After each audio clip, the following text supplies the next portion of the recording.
কয়েক মাস আগে নেপালের ৯,০০০ ফুট পাহাড়ের ওপরে এক প্রত্যন্ত অঞ্চলের এই হসপিটালটা এই রকম দেখতে ছিল।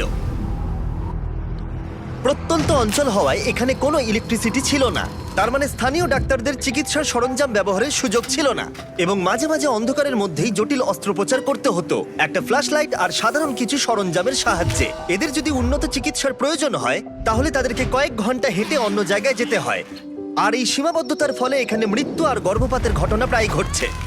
তাই আমাদের লং টার্ম পার্টনার গিভ পাওয়ার, যাদের সাথে আমরা আগের 3টে বিস্ট ফিলান্থ্রপি ভিডিওতে কাজ করেছি, ড্যান আর ড্যারেনকে তাদের সাথে খোলগাঁও গ্রামে পাঠিয়ে দিলাম এই সমস্যার সমাধানে সাহায্য করতে, যেখানে তাদের দারুণ অভ্যর্থনা জানানো হয়েছিল, আর জায়গাটা ছিল নিঃসন্দেহে পৃথিবীর অন্যতম সেরা জায়গাগুলোর মধ্যে একটা।